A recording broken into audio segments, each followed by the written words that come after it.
Sin un final a la vista, han contratado a un grupo de exsoldados de las Fuerzas Especiales Sudafricanas para que lideren a la policía somalí en el ataque al buque. La policía nunca ha participado en una operación semejante, y considerando que 22 miembros de la tripulación pueden seguir vivos, los riesgos son enormes. Botado a finales de los 70, el Iceberg 1 es un buque portacontenedores con la bandera de Panamá, propiedad de la empresa de transportes Asal en Dubái. Transportaba mercancía de equipamiento mecánico de Yemen a Jebel Ali, en los Emiratos Árabes Unidos. Un trabajo rutinario para su tripulación de 24 miembros, nativos de Yemen, India, Ghana, Sudán, Pakistán y Filipinas. El 29 de marzo de 2010, cuando llevaba viajando menos de una semana, entró en el Golfo de Adén. El Golfo de Adén es la ruta principal para los barcos que entran o salen del Mar Rojo para adentrarse en el Canal de Suez. Así que cada día hay más de 20.000 barcos que pasan por el Golfo de Adén. A tan solo 10 millas del puerto de Adén, fue secuestrado por piratas somalíes. Desde esquifes de fibra de vidrio botados desde una embarcación central, se acercaron rápidamente al Iceberg 1, atacándolo con balas y lanzagranadas durante media hora antes de abordar el buque. Indefensa, la tripulación no tenía armas para contraatacar. Solo les dio tiempo a realizar llamadas desesperadas a sus casas. En las imágenes grabadas por los propios piratas, la tripulación, al mando del capitán Ali Sela, de 72 años, de Yemen, está petrificada. Es la pesadilla que atemoriza a cualquier barco que navegue cerca del Golfo de Adén. Es una cuestión muy simple. Tienen suficiente equipamiento y armas para asustar a un buque desarmado. La tripulación no tiene elección. No son soldados, no están preparados para luchar. El capitán tiene que rendirse. Los piratas suben a bordo y comienza el proceso de rescate. Desde el inicio de la Guerra Civil Somalí en 1991, el país ha tenido un régimen anárquico y sin dirección, siendo 19 los distintos gobiernos que han intentado asumir el poder. En 1993, los Estados Unidos intentaron intervenir, pero este incidente, que sería conocido como el Black Hawk Down, causó la muerte de 18 soldados estadounidenses y otros 73 fueron heridos, por lo que sus ganas de intervención fueron desechadas. La anarquía y violencia armada que se desencadenó fundó los cimientos idóneos para la piratería. Que Somalia haya sido un país anárquico durante los últimos 30 años aproximadamente les ha permitido a los piratas operar casi impunemente por toda su costa. La piratería es un síntoma, pero el verdadero problema es la falta de un gobierno efectivo, la falta de un Estado de Derecho en la propia Somalia. Dirigentes de Executive Outcomes se reunieron en el 93 y en el 94 para abordar el problema de que muchos buques extranjeros estaban llevando a cabo pescas ilegales en su territorio. Así que deliberaron que las represalias serían simples. Saldrían ahí fuera, arrestarían a los barcos y pedirían un rescate a los propietarios porque pescaban ilegalmente. Los somalíes pensaron que gran idea, probemos esto. Iniciaron toda una industria. Bueno, iniciaron dos, porque está la industria de la piratería y la de la contrapiratería. Los desastres naturales, la pesca ilegal y el dumping han forzado a los somalíes a recurrir a la piratería. El concepto evolucionó y decidieron que podían atacar barcos más grandes. La idea de secuestrar a la tripulación para negociar buenos rescates se convirtió en la forma de funcionamiento de la piratería somalí. Es un modelo de negocio muy efectivo. Se trata de crimen organizado en una zona donde es difícil luchar contra el crimen organizado. En 5 años, la piratería aumentó a grandes pasos. En 2005, 3 buques fueron secuestrados. En 2010, 117. Esta es una de las rutas marítimas más transitadas del mundo. Debemos garantizar que aquellos que cometan actos de piratería no quedarán impunes. En un intento por proteger a los buques comerciales de los ataques piratas, las Naciones Unidas organizaron buques militares de sus Estados miembros para iniciar patrullas especiales antipiratería. Pero con eso no bastó. Son 5 millones de kilómetros cuadrados de océano, una superficie enorme. La coalición de fuerzas navales dispone de entre 12 a 15 buques de guerra. Es como intentar patrullar toda Europa con 12 coches de policía, con un límite de 25 kilómetros por hora. Están armados, tienen rehenes. De acuerdo, adelante, abrid fuego. Sin poder confiar en la protección de las fuerzas navales de las Naciones Unidas, las compañías navieras decidieron responder a los ataques por sí mismas. Rápidamente surgieron empresas privadas de seguridad marítima para contratar equipos de mercenarios que defendieran a los buques de los piratas. Localizando esquife. Esquife localizado. Los piratas son 5 o 6 hombres en algo poco más grande que un bote a motor. No quieren enfrentarse a 4 personas entrenadas y bien equipadas, evidentemente. Y el coste es de entre 30 y 40 mil dólares, que no es mucho para salvar a un barco y a su tripulación. Los buques de mercancías normales no estaban especialmente equipados para defenderse. La realidad es que tan pronto como equipos bien armados se subieron a bordo, la piratería se frenó. Se ha detenido. No hay un solo incidente en que piratas secuestren un barco que tenga un equipo bien armado a bordo. Cada vez menos barcos se atrevían a desafiar al Golfo de Adén sin incorporar esas medidas disuasorias. Pero la naviera Asal, los propietarios del iceberg 1, no habían incorporado ni una medida para proteger al buque y a la tripulación. Después de 2 meses, las provisiones de alimentos se agotaron y tanto los patronos como el gobierno ignoraban las plegarias de los rehenes. Nadie estaba dispuesto a ayudarlos. Como se ve en la imagen, la tripulación es la que sufre. Nos tienen en esta sala. Sí, aquí, en esta sala. Son solo unos 5 metros. Y aquí estamos 23 personas, todas juntas. Y ya veis cómo nos tienen aquí, tratándonos como animales. Esto no es vida para humanos. Como animales nos tienen. Y siempre disparando sus armas. Para imponer su autoridad, en menos de 1 minuto, ya se ponen a disparar para asustar a los marineros. Estamos sin comida y sin agua. Bebemos agua del mar porque solo nos dan 3 litros de agua para 3 días. El iceberg 1 fue alejado 12 millas de la costa de Somalia, quedando fuera de la jurisdicción internacional.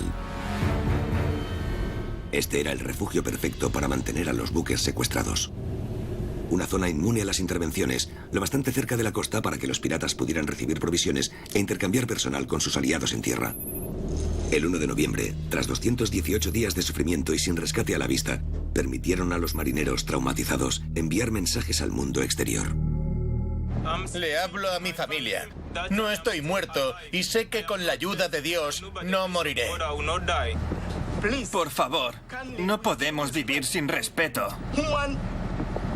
Que nos traten como a seres humanos, por favor. Estamos apelando a la comunidad internacional, a las Naciones Unidas, para que hagan algo, porque estamos sufriendo mucho aquí.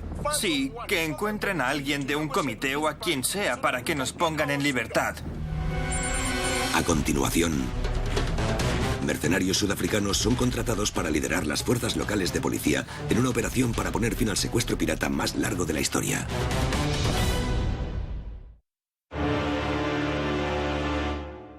Miguel nunca... El 29 de marzo de 2010, el buque carguero Iceberg 1 fue capturado en el Golfo de Adén. 7 meses más tarde, la tripulación fue confinada en un pequeño cobertizo con escasas provisiones de alimentos y agua del mar o del sistema de aire acondicionado. A estas alturas ya era imposible que nadie pagase el rescate de 8 millones de dólares. La naviera Asal, propietarios del buque, había abandonado a sus hombres hasta el punto de negar que el buque fuera de su propiedad. La situación de Ali Mohamed Khan, el ingeniero jefe del buque, y de sus compañeros parecían no tener salida. Los propietarios de este buque se han desentendido de todo, del barco, de la tripulación y de todo. Sin el patrón ni nadie que se preocupe, ¿qué será de nosotros? Los piratas violentos, el barco en mal estado y la tripulación llorando el suicidio de su tercer oficial de a bordo, Wadji Akram. Lo que los rehenes ignoraban era que la solución a su condena estaba en ese momento tomando forma en el lugar menos pensado, en Somalia mismo. La región de Puntland, al norte del país, tiene su propio gobierno y fuerzas de seguridad, y su presidente, Abdirrahman Mohamed Farol, había empezado a reconstruir un ejército desde cero. Para conseguir entrenamiento y apoyo, recurrieron a mercenarios sudafricanos. La lista incluía al piloto de helicóptero Arthur Walker. Arthur, un veterano de las fuerzas militares sudafricanas, combatió como mercenario durante 20 años en guerras civiles como las de Angola y Sierra Leona. pero el gobierno de Puntland sabía que no podía reclutar a mercenarios individualmente. En su lugar, contrataron a una empresa militar privada oficial. Un nuevo grupo solicitó mis servicios en febrero de 2011. Una empresa que no conocía, llamada Saracen International. Saracen tenía un pasado turbio, vinculado de forma directa al auténtico soldado del Ejército de Oro, Executive Outcomes, y más recientemente con el eje central de los mercenarios, Eric Prince, fundador de la mayor empresa de seguridad privada del mundo, la poco popular Blackwater. Creo que cuando se me oye hablar de las organizaciones en las que he estado, se entiende que a cualquiera de nosotros nos han seleccionado especialmente por nuestras habilidades, experiencia y ganas de trabajar en estos países. Creo que nos consideramos totalmente diferentes a cualquier fuerza militar de la ONU, donde a los soldados no se les motiva para que mantengan sus puestos durante mucho tiempo. Y en países africanos afectados por guerras civiles, había una constante demanda de sus servicios. Con fuerzas militares especiales bien equipadas, todos estos problemas podrían resolverse rápidamente, trayendo un ejército militar privado, muy bueno en relación coste-eficacia. La piratería somalí constituía tal epidemia que Puntland había desarrollado una política antipiratería de primera calidad. Las Fuerzas Policiales Marítimas de Puntland, o PMPF. Me contrataron para ir allí. Cuando aterricé, comenzamos a construir el Ejército Policial Marítimo de Puntland. Sam Kanda fue parte del primer contingente de mercenarios enviados a Puntland. Estábamos en Bosaso. A 5 kilómetros de Bosaso, construimos la base de nuestro ejército marítimo de Puntland. Pero tardamos un poco. Nos llevó 6 meses levantar todo el muro y colocar todos los camiones. Cuando la base se hubo completado, llegó una remesa de camiones, contenedores y equipos militares donados por los Emiratos Árabes Unidos. Esto fue una señal clara para la población local de que las PMPF contaban con el apoyo de gobiernos internacionales.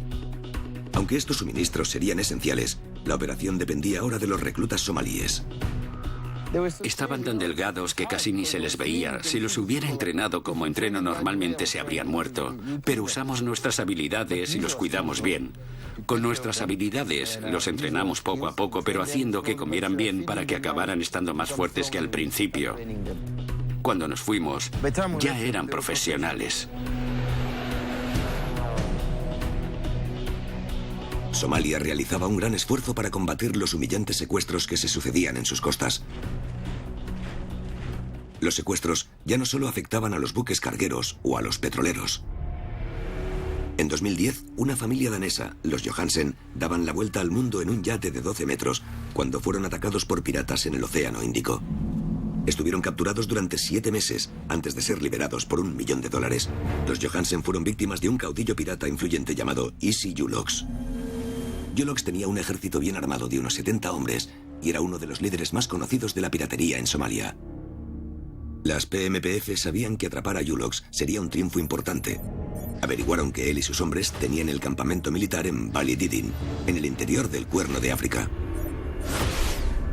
Como las rutas en tierra pirata eran demasiado peligrosas, llamaron a Arthur Walker para sobrevolar la localidad. Acompañándolo, su compañero, el mercenario sudafricano Roel Van Heiden. Van Heiden prestó servicio al Buró de Cooperación Civil, un escuadrón de asesinos gestionados por el Estado durante el apartheid. Tras la pérdida de poder del Congreso Nacional Africano, consiguió trabajar como freelance durante las guerras civiles en Angola y Sierra Leona para la infame Executive Outcomes, antes de que lo reclutase Saracen International para el gobierno de Puntland. Organizó toda esta operación policial y la controló desde arriba, sosegada y discretamente, con mucha disciplina y eficacia. Y consiguió los resultados que quería.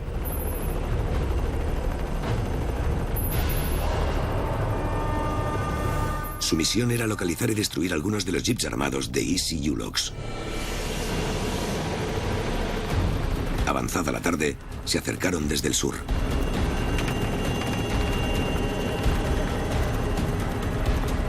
Incapaces de identificar el recinto militar, dieron la vuelta y volvieron a acercarse desde el norte.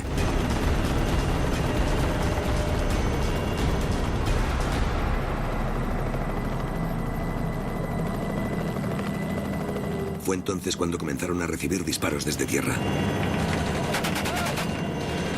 El artillero Andrew respondió al fuego de inmediato. Andrew le indicó a Roelf de dónde venía el fuego, cambiando la posición del helicóptero. Ahora sí tenían los camiones localizados.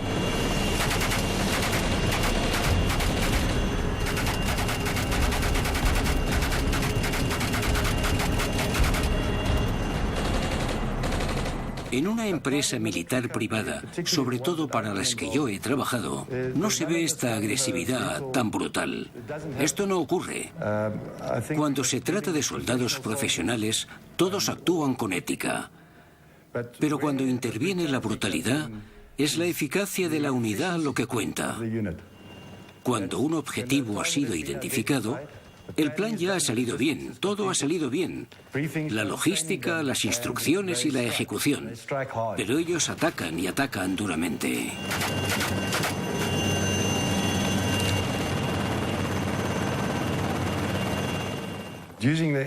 Las fuerzas aéreas con las que contamos son letales en estas circunstancias en África.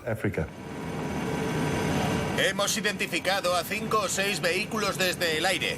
No hay duda de que son vehículos piratas. Tienen armas de un calibre de 12,7, proyectiles de gran calibre y PKMs. Hemos visto muchos disparos desde tierra. Ha sido como un partido de disparos, pero el artillero Andrew les ha dado más duro que ellos a nosotros. Por lo que sabemos, no nos han alcanzado, pero todos sus vehículos han sido destruidos. Algunos informes recogen que uno de los piratas murió en esta misión. Otro afirma que 6 piratas, así como civiles, perdieron la vida. Para Arthur, Roelf y el equipo Saracen fue misión cumplida. Ahora ya están confiados y preparados para una misión mayor y mejor: la recuperación del iceberg 1. Finales del 2012. La tripulación del iceberg 1 lleva cautiva 2 años y medio. El primer trabajo de Arthur es hacer un viaje de reconocimiento para buscar indicios de vida. Solo fotografía a un pirata. La tripulación, si es que siguen vivos, no está a la vista. Ahora es cuando a Arthur se le informa de la terrible odisea. A los piratas les dijeron que había oro y diamantes a bordo del buque, y eso fue lo que los motivó a secuestrarlo. Durante 3 años, los piratas rajaron todas las alacenas, contenedores, cortaron de todo en busca de oro y diamantes, y torturaron a los marineros, en especial al ingeniero jefe, para que les dijera dónde estaban escondidos. Pero no había oro ni diamantes. Por brutal que fuera su trato o sus condiciones, la tripulación no podía darles a los piratas lo que no tenían. Se necesitaban medidas drásticas.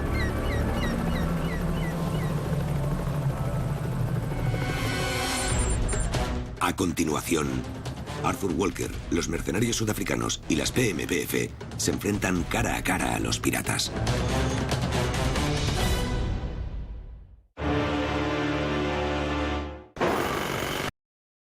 Para liberar a los rehenes cautivos durante 33 meses a bordo del iceberg 1. Se preparan para atacar desde los mismos esquifes de fibra de vidrio que usaron los piratas. Es la primera vez que un buque secuestrado es atacado por un esquife. Aprenden sobre la marcha. Pronto descubrirán que estas embarcaciones son precarias, difíciles de manejar e inadecuadas para condiciones duras. En su primera operación marítima, las PMPF se adentran en territorio inexplorado. El resultado es impredecible.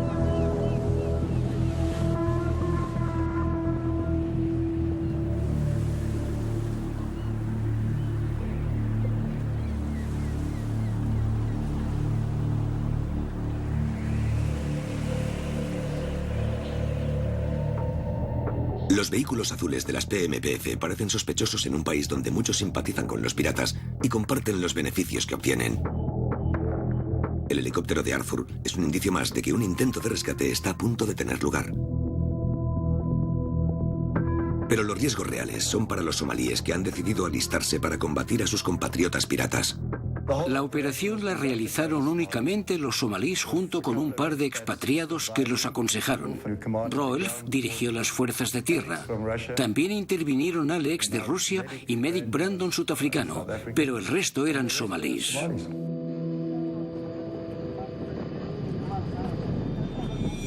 Son las 5:30 de la mañana. Con el iceberg 1 a la vista, ahora es el momento de que los hombres de las PMPF pongan en práctica todo lo aprendido. Los piratas a bordo del iceberg se resguardaban en el puente de mando. Pero no sabíamos dónde tenían a los rehenes. Si es que todavía había alguno. Su esquife aún está aquí. Así que comenzamos a levantar fuego para ver si los piratas u otra persona a bordo reaccionan. Quizás aún no nos hayan visto.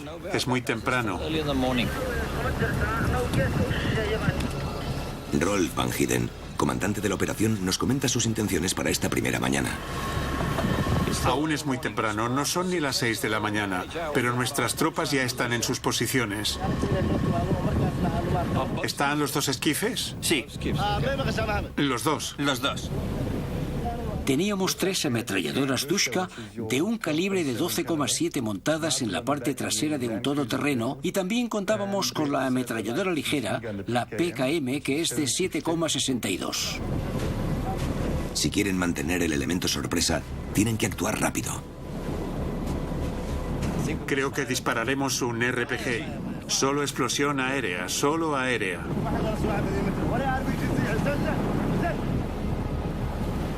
Mientras un joven de las PMPF prepara una granada propulsada por cohete, las tropas se enteran de una mala noticia. Los piratas están despiertos y expectantes. El cielo se viste de fuego y las balas alcanzan la costa a unos centímetros de las piernas de los soldados, que se dispersan.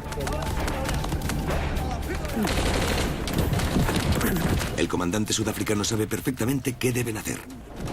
Que abran fuego al barco. Que abran fuego con la Dushka. ¡Que disparen con la Dushka! La ametralladora Dushka se ha atascado. De pronto, por su falta de experiencia y entrenamiento, los soldados corren un gran peligro.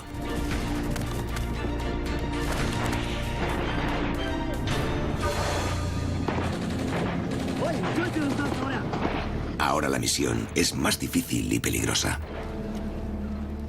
Al principio los piratas nos atacaron. Iniciaron ellos el combate. Estábamos allí para evaluar la situación y nuestra misión era rescatar a los rehenes.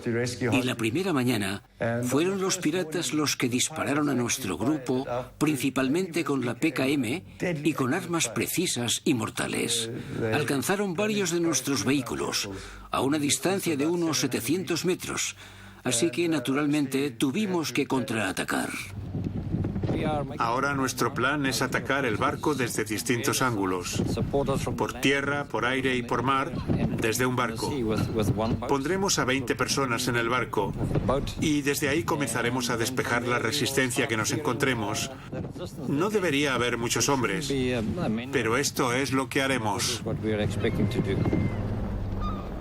Siendo atacados, los soldados necesitan apoyo aéreo, y es ahí donde Arthur Walker se desenvuelve como pez en el agua. Realiza un vuelo de reconocimiento sobrevolando el barco en un viejo Alouette y decide advertir a los piratas de que iniciar ataques de fuego es un juego peligroso. Cambia totalmente la situación. Cualquiera que intenta atacar desde tierra se da cuenta de que corre peligro, de lo vulnerable que se vuelve nada más ver el helicóptero en el aire. Aunque en realidad el helicóptero no pueda ver a la persona o detenerla. Se trata de un efecto psicológico, como casi todo, pero da una ventaja increíble. De vuelta en la costa, estas fotos muestran la cantidad de munición que el iceberg ha recibido. Los sudafricanos están contentos. Es un día difícil. No todo ha ido correctamente al 100%, pero la intención y el esfuerzo estuvieron ahí. Creo que ha ido muy bien. Los piratas disparan con tanta precisión que los soldados han trasladado su base a un terreno más elevado para que no los vean ni alcancen. Nos asentamos en un terreno más alto, a tan solo unas dunas de distancia. Descargamos todo. Los soldados están descansando y limpiando las armas. Están cansados. Se está durmiendo.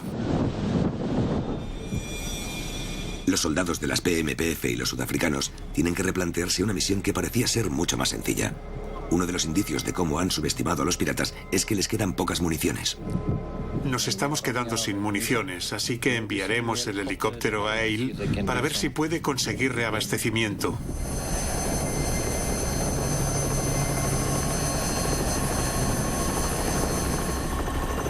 Arthur alza el vuelo para conseguir abastecimiento en el pueblo cercano de Eyl.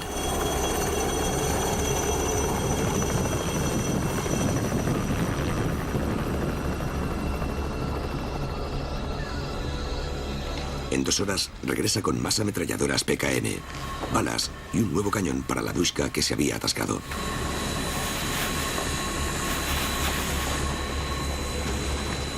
El anochecer está al caer. Deben esperar a la mañana siguiente para intentar atacar. Todavía no saben cuánta munición les queda a los piratas.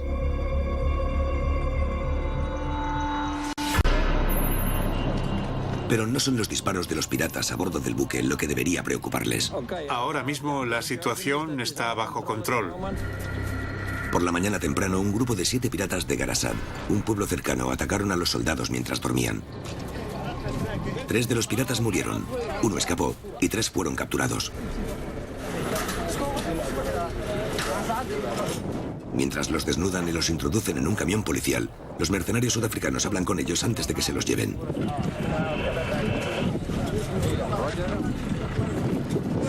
¿Cómo te llamas? Abaquín. ¿Cómo? Abaquín. Abaquín. ¿Y tú?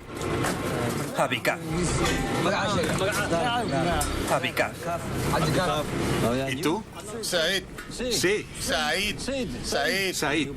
Estáis entrando en un juego peligroso. Tenéis suerte de estar vivos.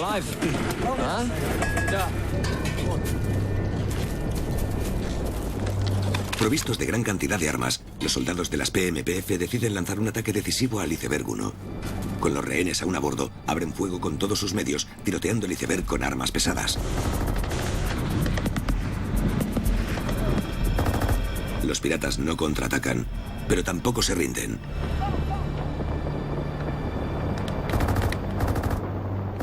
Siguen estancados.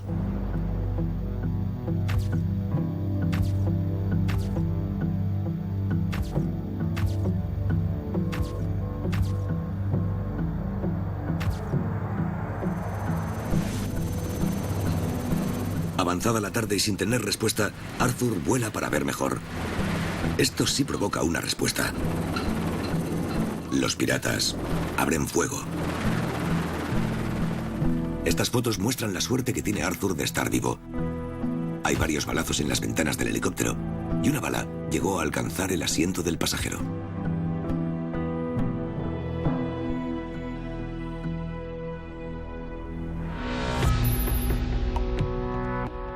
Los soldados y los sudafricanos sabían que la espera ya no era una opción.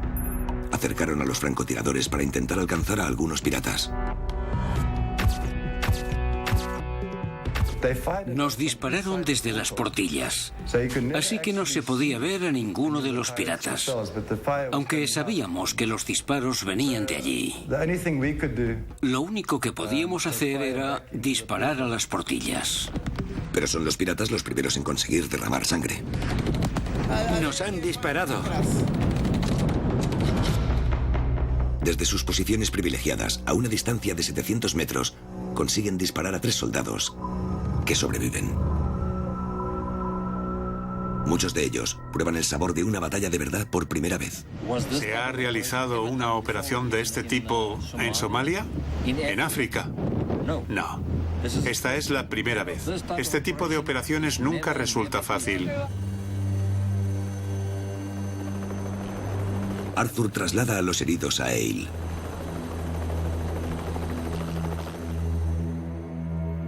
Todos están frustrados por los pocos avances y la situación de estancamiento que parece no desaparecer.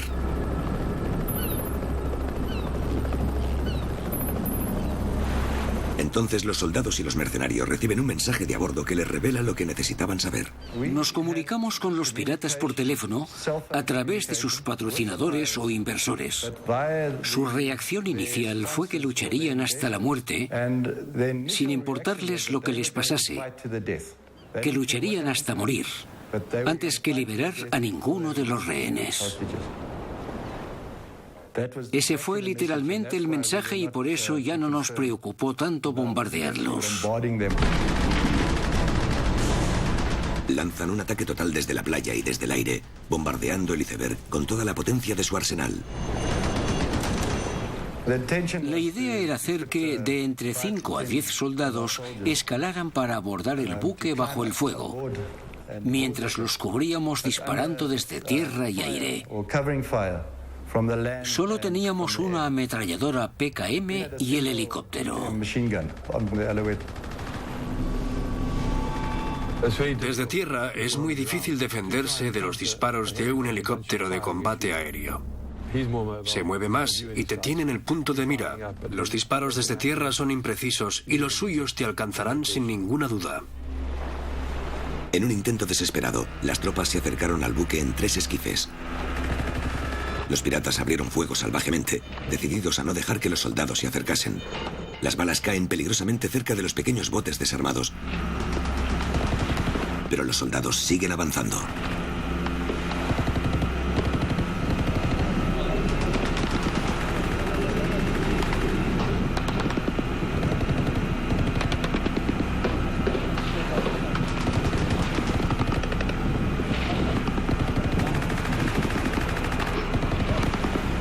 Una vez cerca del casco, están protegidos de los disparos de los piratas, pero ahora se enfrentan al reto de subir a bordo. Para ello, han traído con ellos escaleras.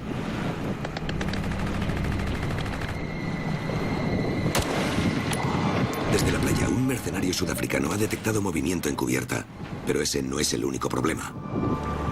La escalera no es lo bastante larga. El mar estaba muy movido y al principio no conseguíamos adaptar la escalera en su justa medida para engancharla a la barandilla. Sin saber que la escalera era demasiado corta, un segundo esquife avanza hacia el casco del buque. Pero el mar bravío hace que uno de los soldados caiga al agua bajo fuego enemigo.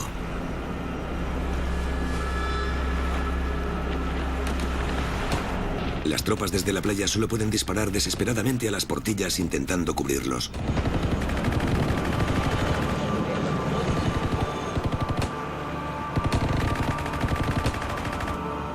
El primer esquife se prepara para la retirada, forzando al segundo a hacer lo mismo.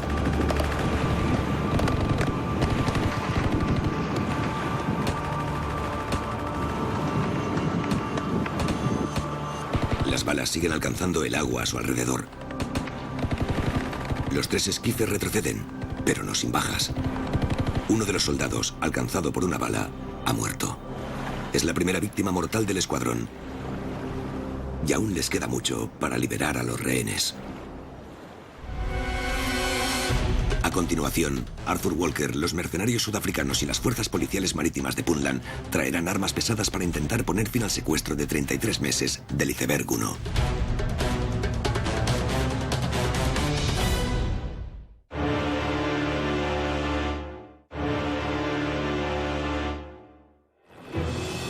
En la costa de Somalia, las recién establecidas fuerzas marítimas policiales de Puntland combaten contra los piratas a bordo de un buque carguero, el iceberg 1, en una campaña para liberar a los 22 rehenes a bordo.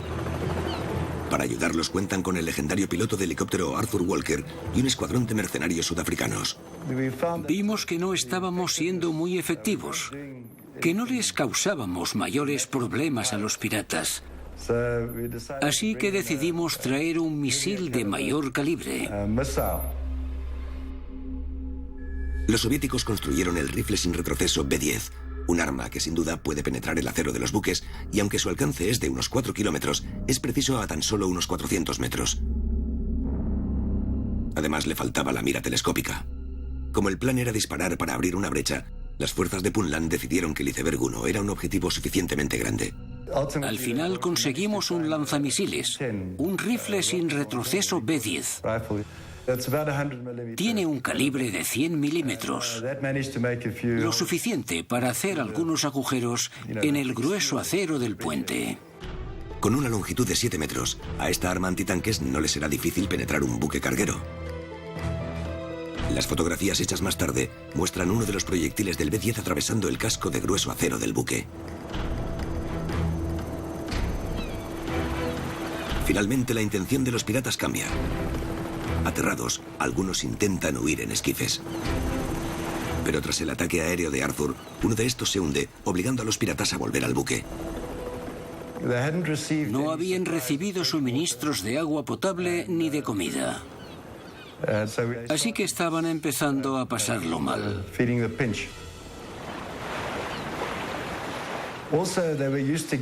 Además, estaban acostumbrados a conseguir su dosis diaria de cat, una droga suave que se mastica.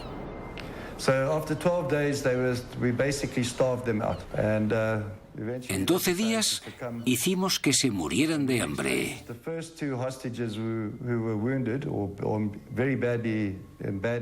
Para empezar, conseguimos a los 2 primeros rehenes, heridos y en un terrible estado de salud, a cambio de un paquete de azúcar y un poco de té. Enviamos un bote y bajamos a los rehenes por la escalera.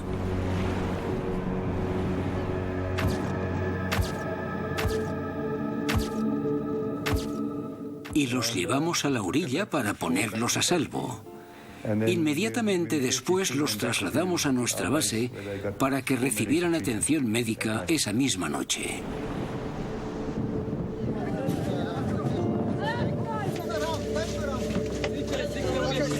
Bienvenidos a la libertad. Gracias. Un miembro hindú de la tripulación de 25 años, Swapnil Japat, recibió un tiro en el tobillo durante el ataque. Está tan aliviado o tan cansado que parece no importarle. Lo siento, amigo. Ha sido necesario para liberaros. Sí. Empiezan a aclararse las condiciones en que estaban a bordo. Esto es agua, pero no nos la daban ellos. Es agua que cogíamos de la lluvia. Esta agua que ves era para 3 días. 3 días.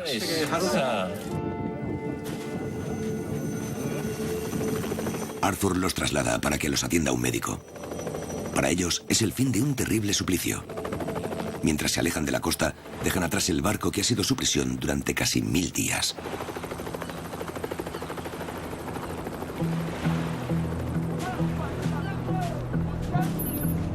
Los piratas saben que no pueden competir con 2 rifles sin retroceso, así que se preparan para rendirse. Los representantes de los piratas, ancianos y líderes de tribus, negocian con el ejército en la playa. Esta es la locura de la piratería en Somalia. Los inversores se comunicaban con los piratas de a bordo y con los piratas que estaban en el pueblo más cercano, que llamaban por teléfono a nuestro comisario de policía, de forma que teníamos todo un círculo de comunicación directa con los piratas. Uno de los negociadores es el padre de 2 de los piratas. Suplica por sus hijos y exige a los demás piratas que liberen al resto de rehenes. Si aceptan, podrán irse sin ser disparados. Al final, las negociaciones salen adelante. Dejarán que los piratas vuelvan a sus casas sin ser detenidos. Pero tras tener secuestrado al iceberg 1 durante casi 3 años, no obtendrán ningún rescate. Habiendo cumplido su misión, los soldados suben al iceberg 1 y ven en qué condiciones estaban los rehenes.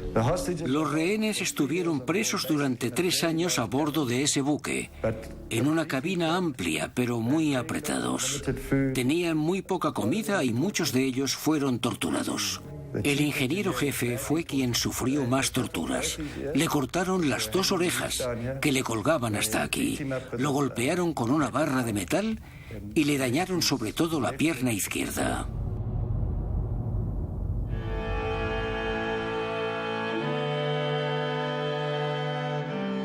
Los rehenes, por fin libres, no pueden contener la emoción. Lo más increíble es que después de 3 años de confinamiento, en general tenían buen aspecto. Estaban sanos, lo que demuestra la salud mental de estos marineros y su autodisciplina. Consiguieron sobrevivir con entereza y mantenerse en las mejores condiciones que les fue posible.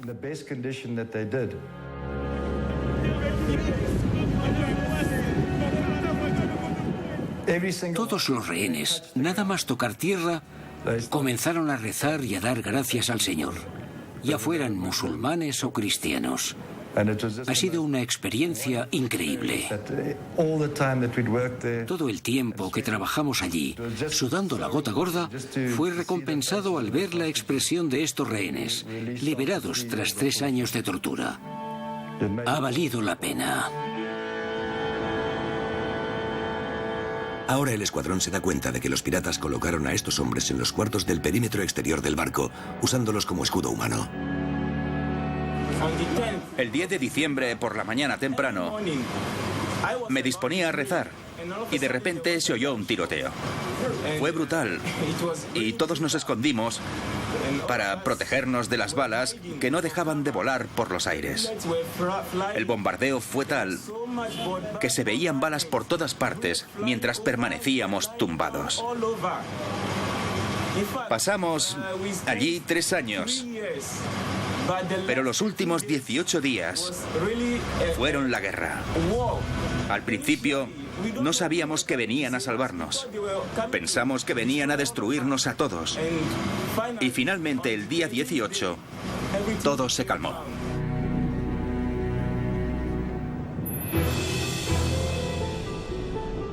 El terrible sufrimiento de estos hombres ha terminado. Han sido salvados por un ejército somalí novato que ha lidiado con un problema que lleva años atormentando al país, y todo bajo la supervisión de mercenarios sudafricanos, endurecidos por duras batallas y cuyas acciones han superado su reputación.